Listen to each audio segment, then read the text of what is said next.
ওই টাকা নিতে। কি রে তোরা ওই খবর শুনেছিস? কি খবর? টানা এক সপ্তাহে মসজিদে 5 ওয়াক্ত নামাজ পড়লে ইমাম সাহেব নাকি পুরস্কার দেবে। আরে হ্যাঁ হ্যাঁ, আমরা ওই জন্যই তো আইছি। আরে হ, আমি তো ওই জন্যই আইছি।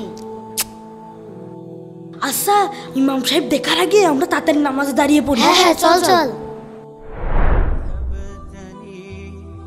শোন আবার কিন্তু ক্রিকেট খেলাতে যেতে হবে। হ্যাঁ হ্যাঁ, নিয়ে যাবি কিন্তু। আরে নেব নে। এই দেখ নামাজে দাঁড়িয়ে আছে।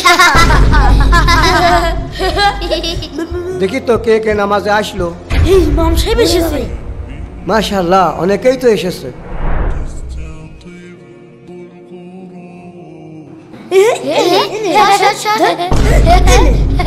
আজকে কে কে আসলো দেখি। এ কি, ওরা নামাজ বাদ দিয়ে এসব কি করছে? না না, এগুলো মোটেও ঠিক হচ্ছে না। এই আজকে তো পুরস্কার দেওয়ার কথা। হুজুর আজকে তো 7 দিন হলো এই মসজিদে 5 ওয়াক্ত নামাজ পড়ছি, আমাদের পুরস্কারটা দেবেন না? হ্যাঁ হ্যাঁ অবশ্যই, তোমাদের পুরস্কার তো দিতেই হবে। এই দেখো, আমার এক হাতে মোবাইল আছে আর এক হাতে টুপি আছে, দেখো তোমরা কোনটা নিবা। হ্যাঁ আমি তো এই মোবাইলটাই নেব। আরে এই ফোনটাই তো আমি নেব। আমি এখন নেব। হায় আফসোস, ওরা পরিবর্তন হলো না।